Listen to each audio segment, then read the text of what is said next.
আসসালামু আলাইকুম। সবাইকে নতুন আরেকটি সংবাদে সুস্বাগতম জানাচ্ছি লন্ডন থেকে আমি শরীফ চৌধুরী। জাতিসংঘের অধিবেশনে প্রধান উপদেষ্টা সফর সঙ্গী ৭ জন।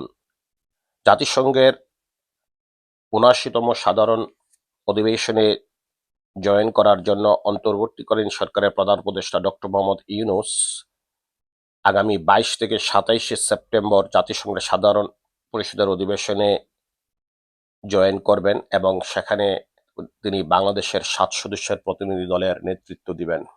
ভাবতে অবাক লাগে একটি বিষয় আপনাদের সকলের দৃষ্টি আকর্ষণ করছি।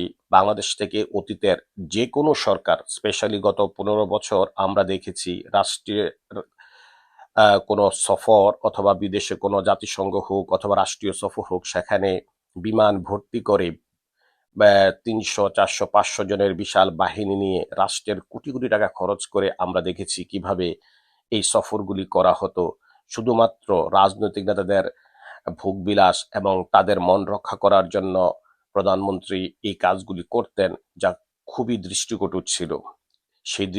সেই দিকেই দৃষ্টি দিয়েই মনে হচ্ছে ডক্টর মোহাম্মদ ইউনূস জাতিসংঘের অধিবেশনে মাত্র ৭ জন সদস্যের একটি ছোট্ট টিম নিয়ে যাচ্ছেন, যা সকলের কাছে আসলেই প্রশংসার দাবি রাখে। এখন আপনাদেরকে জানিয়ে দিচ্ছি এই ৭ সদস্য প্রতিনিধি দলের মধ্যে কারা রয়েছেন।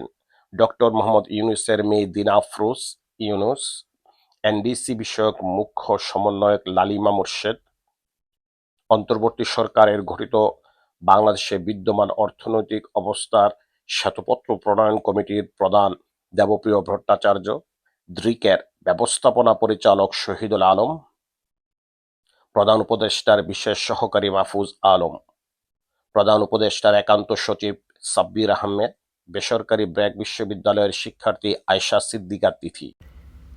এই অধিবেশন ছাড়াও জাতিসংঘে আগত অন্যান্য দেশের রাষ্ট্রপ্রধান অথবা হেড অফ স্টেটের যারা আসবেন তাদের সাথেও ডক্টর মোহাম্মদ ইউনূস চেষ্টা করবেন বাংলাদেশ এবং অন্যান্য দেশের রাষ্ট্রপ্রধানদের সাথে কথা বলে বাংলাদেশের ভাবমূর্তি, অর্থনৈতিক সমৃদ্ধি এবং বন্ধুত্বপূর্ণ সম্পর্কের মান উন্নয়নের জন্য। তবে এটা নিশ্চিত যে এবার ওয়াশিংটন ডিসি উনি যাচ্ছেন না সংক্ষিপ্ত সফরের কারণে, এবং ইউএসের সরকারের সর্বোচ্চ নীতি নির্ধারকদের সাথেও কোনো ধরনের বৈঠক হবে না বলেই মনে হচ্ছে।